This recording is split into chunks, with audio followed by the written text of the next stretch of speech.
প্রত্যেক দিন একঘেয়েমি নাস্তা খেতে যদি আর ভালো না লাগে বা ছুটির দিনগুলো স্পেশাল করার জন্য নতুন কিছু বানাতে চাও, অবশ্যই এই নাস্তাটি তৈরি করে দেখতে পারো। যেমন দেখতে লোভনীয়, সেই রকম দারুণ সুস্বাদু খেতে। প্রথম দেখায় লোভ সামলাতে পারবে না, এইরকম একটা দারুণ লোভনীয় নাস্তা রেসিপি আজকে শেয়ার করব।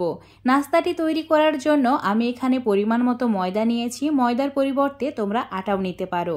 অল্প একটু নুন আর অল্প অল্প করে জল অ্যাড করে একটা ডো তৈরি করে নিতে হবে। আমি এখানে নর্মাল জল ইউজ করেছি, ঠান্ডা বা অতিরিক্ত গরম জল ইউজ করিনি। একটু সময় নিয়ে প্রায় 1-2 মিনিট এভাবে মথে নিয়েছি আর ডোটা ঠিক এইরকম নরম রেখেছি। ঢাকা দিয়ে কিছু সময়ের জন্য রেস্টে রেখে দিতে হবে। আর ততক্ষণে সবজিগুলো কেটে নিতে হবে আর তার সঙ্গে আলুটাও সেদ্ধ করে নিতে হবে। আমি এখানে 3টি মিডিয়াম সাইজের আলু সেদ্ধ করতে বসিয়ে দিলাম। তো ঢাকা দিয়ে 3-4টি সিটি দিয়ে নেব। তোমাদের আমি এখন 5 মিনিট পর দেখাচ্ছি। দেখো আলুগুলো সেদ্ধ হয়ে গেছে। তো জল ঝরিয়ে ঠান্ডা করে নেব। আর এখানে কিছু সবজি নিয়েছি, যেমন ক্যাপসিকাম, টমেটো আর পেঁয়াজ। এখানে তোমরা তোমাদের পছন্দ মতো বিভিন্ন ধরনের সবজি অ্যাড করতে পারো। সেদ্ধ আলুগুলো ঠান্ডা হয়ে গেছে, খোসাটাকে পরিষ্কার করে নিয়েছি। এবার আমি এখানে অল্প 1/2 ইঞ্চ মতো আদা নিয়েছি, সেটাকে গ্রেট করে নিচ্ছি। তার সঙ্গে 3টি কাঁচা লঙ্কাও ভালো করে একটু গ্রেট করে নিচ্ছি আর 4-5টি রসুনের কোয়া। তোমরা চাইলে মিক্সচারের মধ্যে দিয়েও এটাকে পেস্ট করে নিতে পারো। তো আমার এটা গ্রেট করা হয়ে গেছে। এবার চুলোর ওপর একটা ফ্রাই প্যান নিয়েছি, তাতে দিয়ে দিলাম অল্প একটু সাদা তেল আর দিয়ে দিচ্ছি গ্রেট করা রসুন, আদার, কাঁচা লঙ্কা। 5-6 সেকেন্ড হালকা করে একটু ভেজে নিতে হবে। দেখো কালারটা চেঞ্জ হয়ে গেছে। চুলোর আঁচ কম রেখে অ্যাড করে দিচ্ছি সবজিগুলো, যেমন ক্যাপসিকাম, পেঁয়াজ আর টমেটো। এবার চুলোর আঁচ বাড়িয়ে দিয়ে 1 মিনিট হাই ফ্লেমে ভেজে নিতে হবে। সবজিগুলো যাতে হালকা একটু ক্রাঞ্চি থাকে, একদমই গলে না যায়, সেদিকে লক্ষ্য রেখে 1 মিনিট ভেজে নিয়েছি। এবার 2 চামচ মতো জল অ্যাড করেছি যাতে সবজিটা পুড়ে না যায়। তারপর 2 চামচ টমেটো কেচাপ অ্যাড করেছি আর 1/2 চামচ মতো চিলি ফ্লেক্স। এইভাবে অনবরত নাড়াচাড়া করে 1 মিনিট আবারও কষিয়ে নিতে হবে। দেখো একদম গ্রেভিটা ঘন হয়ে গেছে।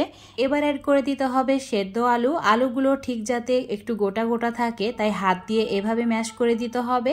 আমি সব আলুগুলোই হাত দিয়ে এভাবে ম্যাশ করে নিয়েছি। আর এরই সঙ্গে অ্যাড করে দিতে হবে স্বাদ মতো নুন, সামান্য পরিমাণে চাট মশলা আর দিয়ে দিতে হবে অল্প একটু ধনে গুঁড়ো।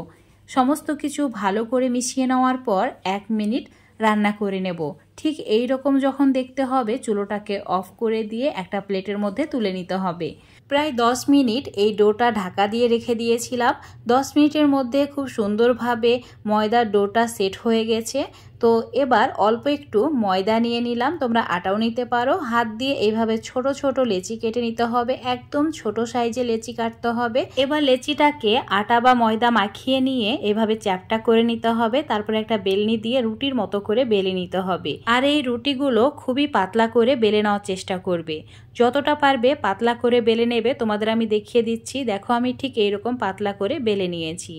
আমি 5টি রুটি তৈরি করে নিয়েছি। এবার এই রুটিগুলোকে সেঁকে নিতে হবে। চুলোর ওপর একটা ফ্রাই প্যান রেখেছি একদম কম আঁচে। আর এই রুটিটাকে দিয়ে দেওয়ার পর 3-4 সেকেন্ড ওয়েট করব, তারপর উল্টে দিয়ে অপর দিকটাও সেঁকে নেব। এইভাবে প্রায় 10 সেকেন্ড মতো আমি উল্টে পাল্টে সেঁকে নিয়েছি। দেখো একদম সাদা হয়েই আছে রুটিগুলো, এভাবেই তুলে নিতে হবে।